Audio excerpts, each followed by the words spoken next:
You will hear a number of different recordings and you will have to answer questions on what you hear. There will be time for you to read the instructions and questions, and you will have a chance to check your work after each section. All the recordings will be played once only.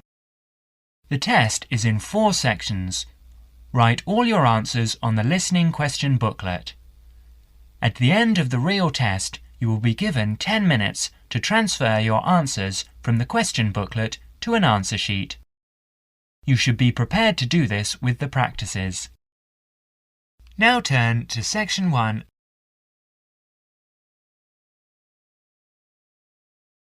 Section 1. In this section, you will hear a series of telephone conversations between an overseas student and some people involved in turn. He wants to confirm some information for an international conference on computing technology. First, you will have some time to look at questions 1 to 10.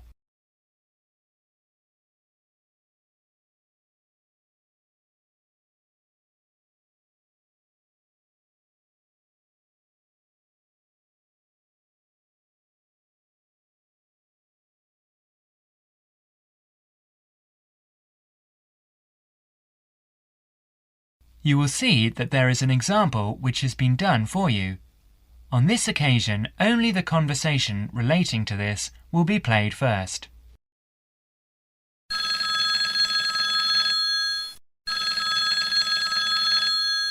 New South Wales University, good morning.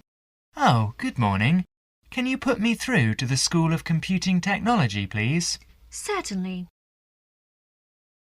The operator responds, New South Wales University, so New South Wales is provided in the space. Now we shall begin.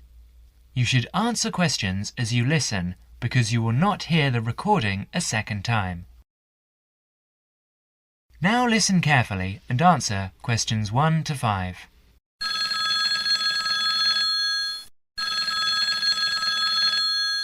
New South Wales University, good morning. Oh, good morning. Can you put me through to the School of Computing Technology, please? Certainly. School of Computing Technology, Professor Dorfman's office. Oh, good morning. I was wondering if you could give me some information about the forthcoming Computing Technology 25th Conference. Dates, enrolment procedures, cost, that sort of thing. Certainly. When exactly is the conference? Well, the conference runs for 4 days from the 15th to the 18th of September. 15th to 18th September. Oh, good. I'll still be here then, and, where exactly is it being held? Is it at the university as in previous years? No, it's actually being held at the Pacific Hotel. We've rather outgrown the university conference facilities, so we've opted for this new venue. Right, Paradise Hotel. No, Pacific Hotel. Oh, right. And presumably we can get accommodation at the hotel. Yes, but you'll need to contact them directly to arrange that. I'll give you the number for hotel reservations. Have you got a pen ready? Yeah, go ahead. It's area code 07 and then 9444 1233. 079 444 1233. And what's the registration fee?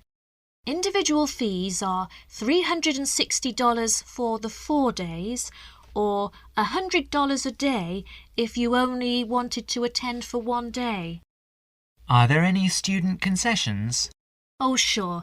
There's a 50% concession for students, and that's $180 for the 4 days or $50 a day. And am I too late to offer to give a talk? Oh, I'm pretty sure you've missed the deadline for that. Oh, really? But I've only just arrived here in Australia. Is there any way I could have a paper accepted? Well, you'd need to talk to Professor Dorfman. He's the person organising the conference this year. I can put you through if you'd like. Oh, yes, please. That'd be great. Oh, and can I just check the spelling of his name? Is that Dorfman? Yes, that's correct. Before the conversation continues, you will have another chance to look at questions 6 to 10.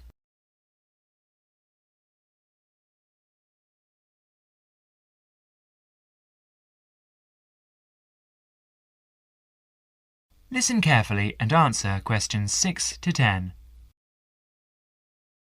Professor Dorfman speaking. Oh, hello. My name's John Helston. I'm a computing technology student at London University. I'm here in Australia for 3 months, looking at educational application of computing and information technology. Right. I'm interested in giving a talk on my research at the conference, but I believe I may have missed the deadline. Well, strictly speaking, you have. The closing date was last Friday. Oh no! But we may be able to include your paper if it fits into our programme. But you'll have to be quick. OK, what do I need to do? Send me an outline of your talk and make sure you include an interesting title for the talk, something to attract the delegates' attention. OK, interesting title, right. The outline should be no more than 300 words though. Right, I should be able to keep it down to 300 words, but would 400 be OK? No, not really, because we have to print it in the proceedings and we just don't have the space. Sure, I understand. And also, can you send me a short CV? The usual stuff, name, age, qualifications, that sort of thing. Right, include a brief CV. Actually, you can email it to me. That'd be quicker. Sure, what's your email address? Well, the best thing would be to send it to the Conference Administrative Officer. The address is admin in lowercase, you know, in small letters. Right.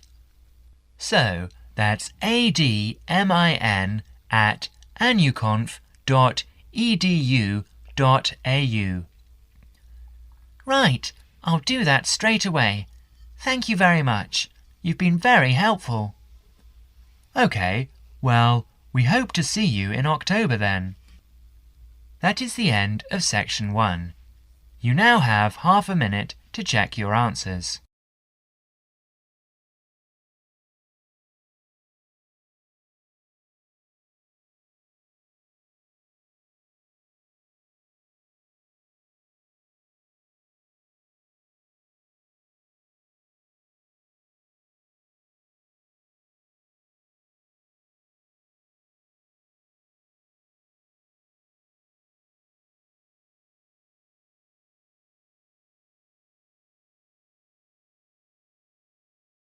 Now turn to section 2.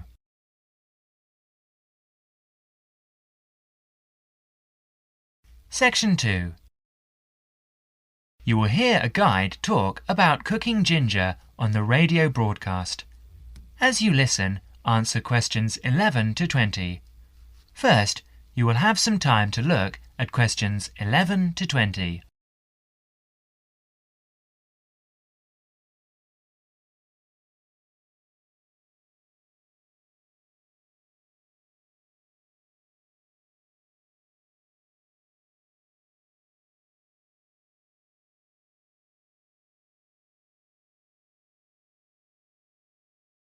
Now listen carefully and answer questions 11 to 14.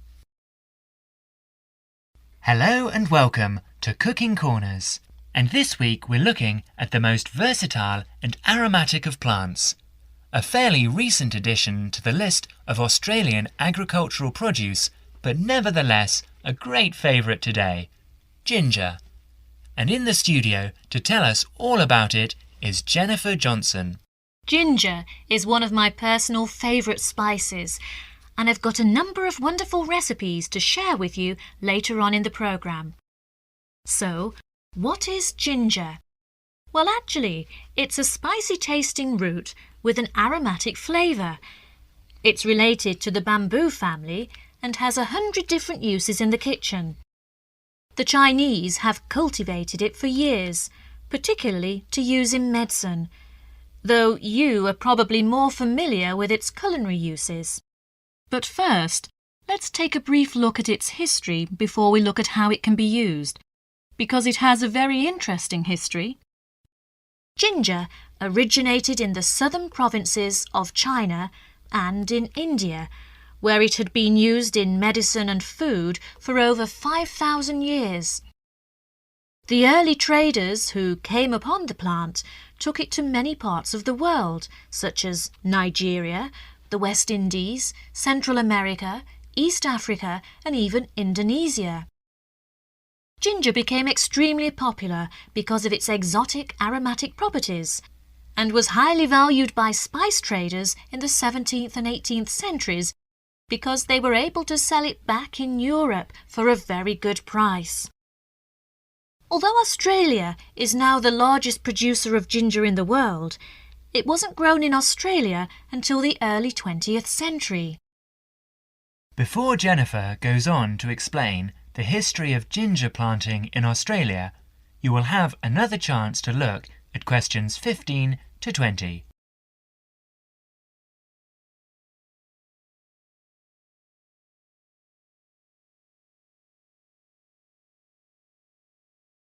Now listen to the rest of the talk and answer questions 15 to 20.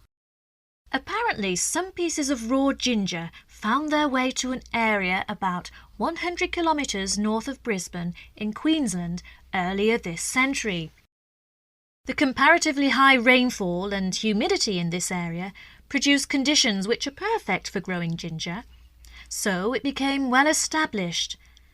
But in the early days, the relatively high cost of production placed it as a disadvantage in the market by comparison with the much cheaper ginger produced by other countries with lower production costs. Then, in 1941, the supply of ginger to Australia started to run out. Remember, this was in the middle of the Second World War, when everything was in short supply. This provided a perfect opportunity for the Queensland growers to expand their production and sales. 5 local farmers got together and formed a cooperative association in a place called Buderim. They started with only £25 between them. That was in the days when Australian currency was pounds, not dollars. So they set up the company with 2 wooden vats and 14 tons of raw ginger. But they went on to become the most successful ginger farmers in the world.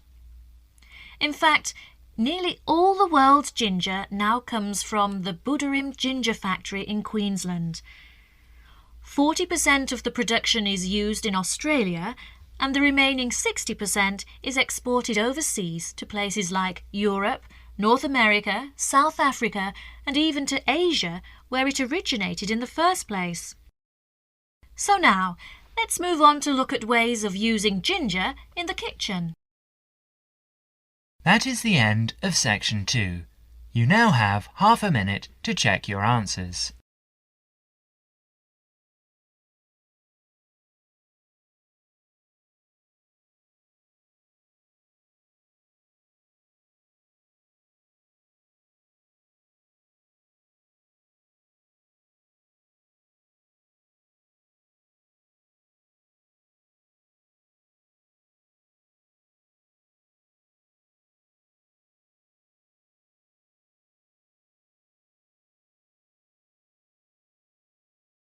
Now turn to section 3.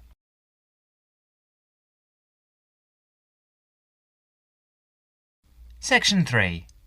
You will hear an interview about global warming. As you listen, answer questions 21 to 30. First, you will have some time to look at questions 21 to 30.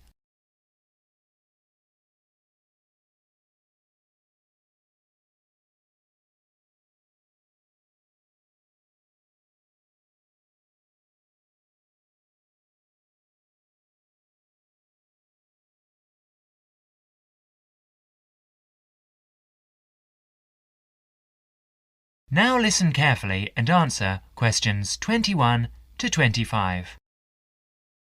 Dr. Parkinson, global warming was the threat of the 1980s, but it seems to have fizzled out of people's minds. Why do you think that is? Yes, in a way you're right. I think scientists have become occupied with the task of trying to find out whether it really is happening and, if so, whether it's caused by human activities. A greenhouse effect is, after all, a natural phenomenon. Yes, as we know, naturally occurring gases float above us, acting as insulators that prevent heat being radiated into space. And the fear is that the insulation might get thicker. Yes, and because of this, the Earth might get warmer. The latest prediction we've heard is that the temperature will increase by about 1/3 of a degree every 10 years. What are your feelings? Well, this prediction is difficult to make. You see, the global climate is the result of a web of influences. Who is to say that a simple action, such as adding carbon dioxide to the atmosphere, will not have several effects which might even cancel each other out? And I understand that the prediction is hard to verify whatever. Precisely. Why is that? Because the Earth's temperature surges and subsides naturally. In fact, the best way of detecting global temperature change is to measure the temperature of the oceans as accurately as possible. And this avoids the sort of seasonal fluctuations of the temperature of landmass. Yes, in fact, an understanding of the oceans is crucial to understanding how the global climate works. The ocean transports heat around the globe. It's like a great reservoir of heat. A tiny change in sea surface temperature denotes a huge change in the amount of heat it is storing. Before Parkinson goes on to explain, you will have another chance to look at questions 26 to 30.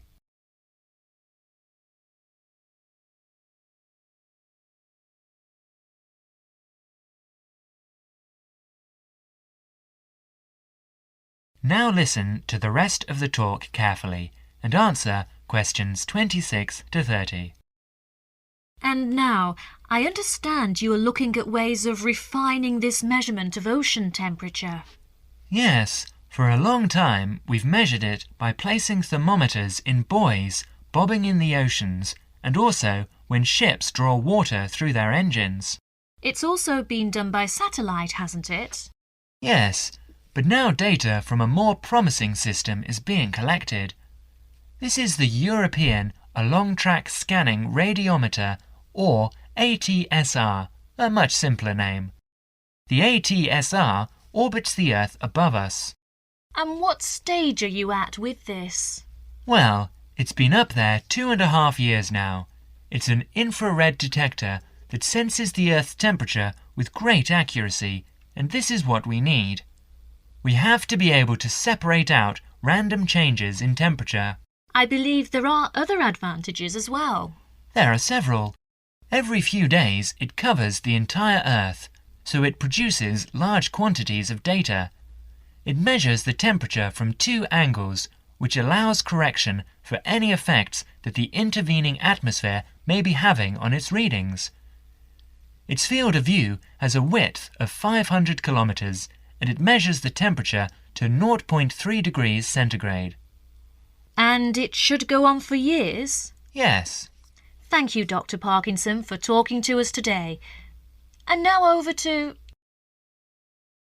That is the end of section 3. You now have half a minute to check your answers.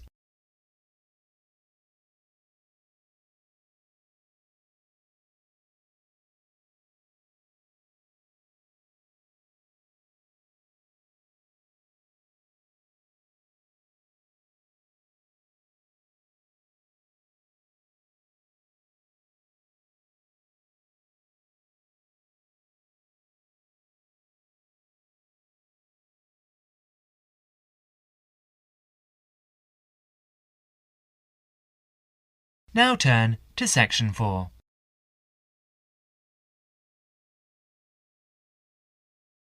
Section 4. you will hear an extract from a talk about preventative medicine, especially how students can look after their own health. As you listen, answer questions 31 to 40. First, you will have some time to look at questions 31 to 40.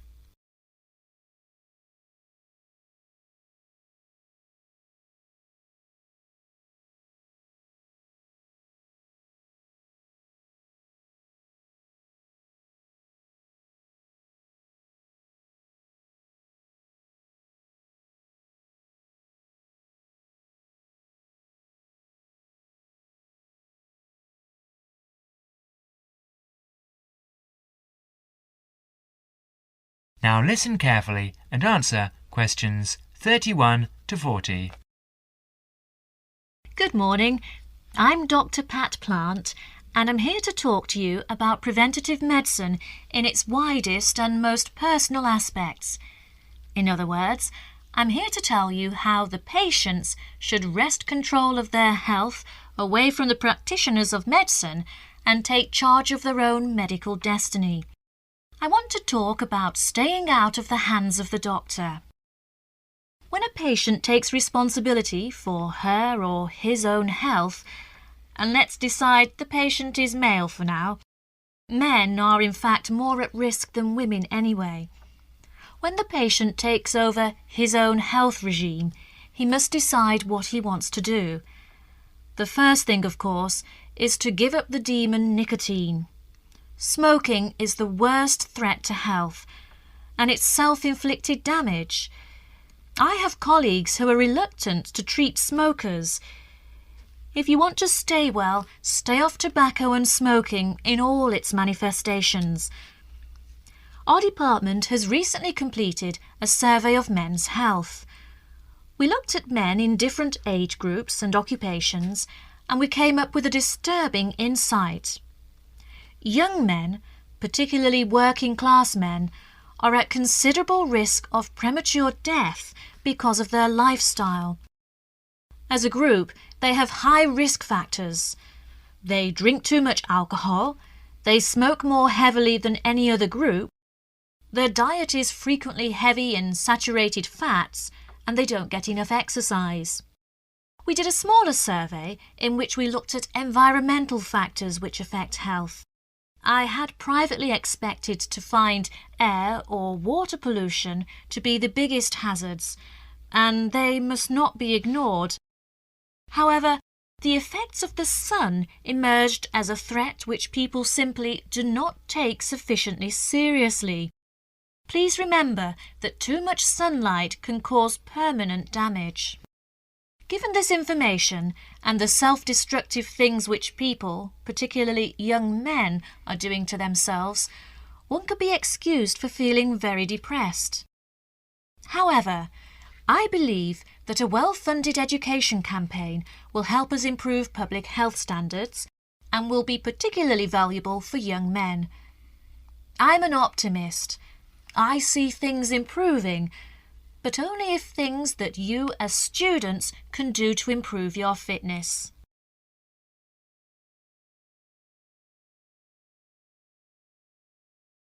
So now, I'd like to issue a qualification to everything I say. People will still get sick, and they will still need doctors. This advice is just to reduce the incidence of sickness. It would be great if disease was preventable, but it's not. However, we have power. In the late 1980s, the Surgeon General of the United States said that 53% of our illnesses could be avoided by healthy lifestyle choices. I now want to discuss these choices with you. You should try to make keeping fit fun. It's very hard to go out and do exercise by yourself, so it's wise to find a sport that you like and do it with other people. If you swim, you can consider scuba diving or snorkeling. If you jog, try to find a friend to go with. If you walk, choose pretty places to walk or have a reason for walking. Your exercise regime should be a pleasure not a penance. The university is an excellent place to find other people who share sporting interests with you, and there are many sports teams you can join. This, unfortunately, raises the issue of sports injuries, and different sports have characteristic injuries. As well as accidental injuries, we find repetitive strain injuries occurring in sports where the same motion is frequently performed, like rowing and squash. The parallel in working life is repetitive strain injury, which may be suffered by typists or other people who perform the same action hour after hour, day after day. In this context, therefore, the most important thing to remember before any sport is to warm up adequately. Do stretching exercises and aim at all times to increase your flexibility. Be gentle with yourself and allow time to prepare for the game you have chosen to play. Don't be fooled by the term warm-up, by the way. It's every bit as important to do your warm-up exercises on a hot day as on a cool one. I think one of the recognitions is that all sports can borrow from each other. Many sports programs are now encouraging players to use cross-training techniques, that is, to borrow training techniques from other sports. Boxers have been using cross-training for years, building up stamina by doing road work and weight training, while honing their skills and reflexes. Other sports which require a high level of eye-hand coordination are following this trend, so you see table tennis players running and jogging to improve their performance, and footballers doing flexibility exercises which can help them control the ball better. All of these results are good, but the general sense of well-being is best and is accessible to us all, from trained athletes to people who will never run 100 metres in less than 15 seconds. Good health is not only for those who will achieve athletic greatness. That is the end of section 4. You now have half a minute to check your answers.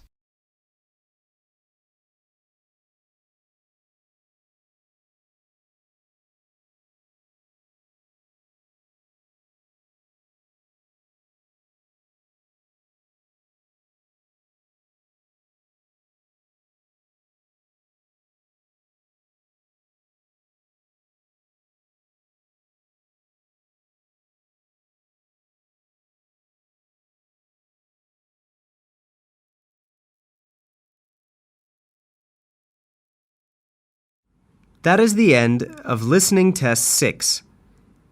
In the IELTS test, you would now have 10 minutes to transfer your answers to the listening answer sheet.